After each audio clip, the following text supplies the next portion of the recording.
Сәлем достар, каналыма қош келдіңіздер. Бүгін сіздермен палаудың күрішін езбей әдемі етіп пісіріп шоу жолын үйрететін боламын. Видеоны соңына дейін қарап, менімен бірге болыңыздар.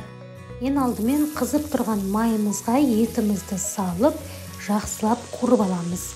Егер де палаудың түсі қып-қызыл әдемі болып шыққанын қаласаңыздар, онда етті жақсылап қып-қызыл болғанша қуырып аламыз.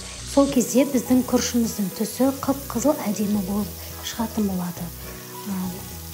Етті 15 минутта қуырып аламыз. Содан соң пиязымызды салып, екеуін жақсылап қуырамыз. Осылай сәбізімізді ұзын әдемі етіп турап аламыз. Содан соң барып, етке сәбізімізді салып, жақсылап тағы да 10 минут шамасында сәбізді қуыратын боламыз. Мен екі түрлі сәбіз қолдандым. Негізі палауға сары сәбіз қосқандарыңыз дұрыс болады. Себебі сары сәбіз палауға өте тәтті дәм береді. Палауымыздың дәмі осы сары сәбізбен дәмді болады. Сондықтан сіздерге сары сәбіз қолдануға кеңес беремін. Осылай сәбізімізді жақсылап толық қуырып шығамыз. Содан соң барып үстінен қайнап тұрған суымызды құйып, тағы да 10-15 минут шамасында бұқтыратын боламыз. Дәміне қарай тұз қосамыз және азырақ зирадан саламыз.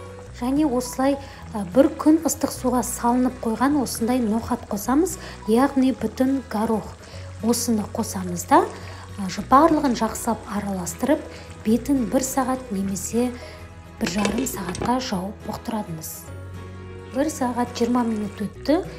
Енді мен күрішті салатын боламын. Күрішіміздің барлығын қазанға салып, егер суы аз болып жатса, үстінен су құйып, міндетті түрде қайнаған су құйыңыздар.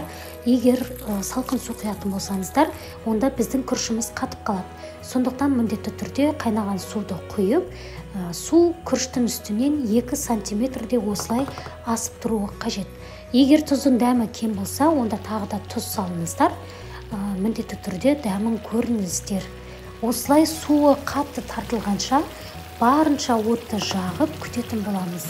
Мен 1 килограмм 200 грамм күріш қолдандым, 1 килограмм 200 грамм сәбіз қолдандым. Бұл жерде ескере кететін жайт, егер 1 килограмм күріш қолданатын болсаңыздар, онда 1 килограмм сәбіз қосасыздар. Сол кезде біздің палауымыз тәтті болып шығатын болады. Осылай суы тартылған соң күріштің барлығын ортаға жинаймыз. Күрішіміздің барлығын осылай ортаға жинап болғаннан соң арасын міндетті түрде пышақтың көмегімен осылай тесіп шығамыз. Сол кезде біздің күріштеріміз әдемі болып пісіп шығатын болады.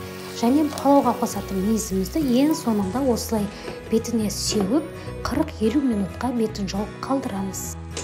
Осымен біздің палауымыз дайын болды. Күріштері езілмей, дара-дара өте әдемі болып пісіп шығады. Міндетті түрде осы рецептпен дайындап көріңіздер.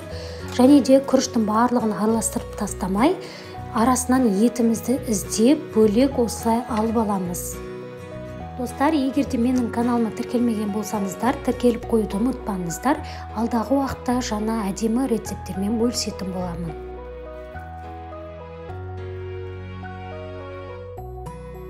Осымен біздің палауымыз дайын, өте керемет болып шығады. Міндетті түрде дайындап көріңіздер.